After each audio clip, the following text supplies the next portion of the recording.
はいどうも、ホルモン島田チャンネルのぶっちゃ島田です。身近な調味料でよく使っているけど何からできているか知らないものってありますよね。この前塩を海水から作りましたが、皆さんは砂糖が何からできているか知っていますか？何からできているかわからないものを口に入れるなんて危険です。ということで今日は砂糖を作ります。それでは早速やっていきましょう。オープニングで危険と煽りましたが、砂糖はサトウキビからできています。この動画を見ている方は知っている人も多いかもしれません。でも砂糖が何からできているか知らない人もきっと多くいるはずです。砂糖はサトウキビからできていると言いましたが、砂糖には大きく分けて2種類あります。サトウキビなどから作る甘蔗糖と、砂糖大根やビートなどから作る甜菜糖があります。他にも砂糖ヤシや砂糖楓から製造する砂糖もあります。サトウキビの木を手にするのは小学生以来とかです。小学生の頃、友達のお土産でもらって食べた記憶があります。袋から出すとこんな感じです。節とかがあって見た目は竹にそっくりですね。沖縄に旅行行くとざわわしてますよね。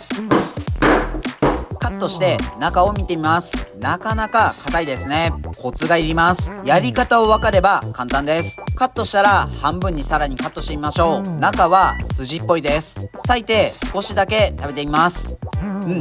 甘いです。昔食べた時はもっと甘かった気がしますが、意外と甘さ控えめですね。この材料から甘い砂糖ができるのか少し不安に思います。筋っぽいので噛むと甘さが抜けて筋が残ります。多めに噛むと甘さも感じやすいですね。それではこのサトウキビの皮を包丁でカットしてフードプロセッサーに入れやすい大きさにカットしましょう。見ている分には楽そうですが、これが結構疲れる作業です。面倒くさいので先に長い状態で皮を剥いちゃいましょう。その後で小さくカットする作戦です。小さくカットできたらフードプロセッサーに入れて粉砕します。あれ、サトウキビが大きいのかフードプロセッサーが弱いのかうまく回りません。もう少し細かくしてミキサーに変えて粉砕します。一気に長時間回すと回らないので、回しては止めて回しては止めてを繰り返して徐々に粉砕します。これ結構砂糖完成まで先が長いです。舐めてました。水気が少ないので少しだけ水を足してミキサーを回します。ということで、なんとか全てのサトウキビを粉砕して細かくすることができました。次にこの粉砕したサトウキビをナッツバッグを使って鍋に絞っていきます。一回絞り終わったらもう一度水を足して2番絞りくらいまで絞ります。一度クッキングペーパーとザルを使ってこしました。こした液体を火にかけていきます。この液体を味見してみます。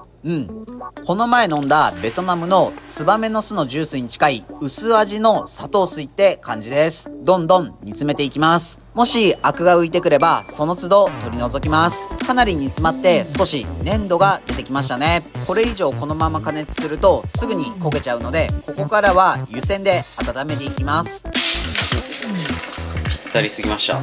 ちょっと水が入っちゃったけど、160度以上で焦げ始めるので、湯煎であれば焦げる心配はありません。それでは適度に混ぜながら水分を飛ばしていきます。日本で一般的に砂糖というと上白糖のことが多いです。世界では一般的に砂糖といえばグラニュー糖がメジャーです。上白糖やグラニュー糖は砂糖の原材料の違いではなく生成の仕方の違いです。上白糖の方がコクがあり、グラニュー糖の方が淡白な甘みを持ちます。どちらがいいとかではなく、それぞれあった料理や調理方法がありますね。なるべく余分なものが入っていない方がいいとか、こだわれば色々な砂糖があります。今日作っているのは完全にサトウキビだけを使って他の材料などは使わずにシンプルな砂糖を作っています。徐々に固まってきています。ピーナッツバターのようなドロッとした感触に変化をしています。ここで諸糖などを加えることで早く結晶化させることもできますが、今回はこのまま煮詰めていきましょう。徐々にまとまってきています。お餅っぽい硬さです。水分が一気に飛び始めていますね。硬くなり始めたら粉に変わるまですぐですね。ということで時間がかかりましたが、砂糖完成しました。しっかりと砂糖になっています。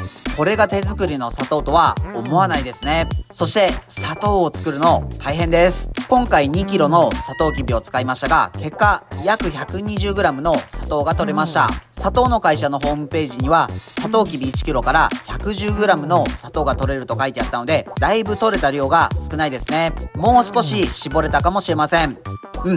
しっかりと砂糖になっています。サトウキビはあまり甘くありませんでしたが、濃縮されたことでかなり甘さを感じます。これでお菓子とかジュースとか作っても美味しそうです。それではこの砂糖を使っておつまみ作りましょう。ピーマン、パプリカ、ネギをカットします。豚の細切れに酒、醤油、塩、胡椒を振って片栗粉を加えて混ぜ合わせます。次にボウルに黒酢、砂糖、醤油、ニンニク、水、みりん、片栗粉を加えてよく混ぜ合わせます。フライパンに油を引いて肉を両面しっかりと焼きます。焦げ目がついたら一旦取り出します。同じフライパンを使って肉を炒めます。野菜がしんなりしたら肉を戻し入れて合わせ調味料を回しかけて全体を絡めます。お皿に盛り付けて豚こまの黒酢炒めの完成です。それでは早速食べてみましょう。いただきます。今日は JP シェネのイージーパックのシャルドネを飲んでみましょう。率直に言わせてもらうと、薬局に売っている詰め替え用のシャンプーを思わせる見た目です。この入れ物でワインを販売する発想がありませんでした。今のキャンプブームとかを考えると、この入れ物でワインって正解かもしれません。クーラーボックスの隙間とかに詰め込めるので場所を取りません。だいたいフルボトルの4分の1くらいの量が入っているので、一人で飲み切るのにちょうどいいです。リンゴなどの果物っぽいフレッシュな爽やかさがあり、程よい酸味があって、キンキンに冷やしてグビグビ飲みたいタイプの白ワインです。それでは黒酢炒めいただきます。黒酢と豚肉バッチリ合っています。口に入れた瞬間、うまいと感じるまでの初速が早いです。パクうま。口を閉じる前にうまいと感じている自分がいます。黒酢の濃厚な酸味に自家製の砂糖のコクが加わり、片栗粉でコーティングした豚こま肉にべっちょりタレが絡んでいて、ご飯のおかずとしては120点です。これで白飯進まないはずがありません。タレの残ったお皿にご飯を入れて、それでご飯いけちゃいます。お酒を飲む人はこれ1品あったら350の缶5本はいけますね。紹興酒とか合わせてもいけそうです。砂糖っていろいろな料理に当たり前に使われているけど、この甘さって大事ですよね。この砂糖のコクがないと、きっとこの料理もどこか物足りなさを感じそうです。今日も美味しかったです。ごちそうさまでした。はい、本日の動画は以上です。最後までご視聴ありがとうございます。砂糖作りいかがでしたか？調味料が何からできているか知るだけで、調味料に対しての見方も変わりますね。自分たちは群馬県前橋市と高崎市でホルモン島田というホルモン屋をやっています。群馬には美味しいお肉を食べられるお店がたくさんあるので、もし群馬に来た際はいろいろ探してみてください。この動画がいいなと思いましたらチャンネル登録、高評価よろしくお願いします。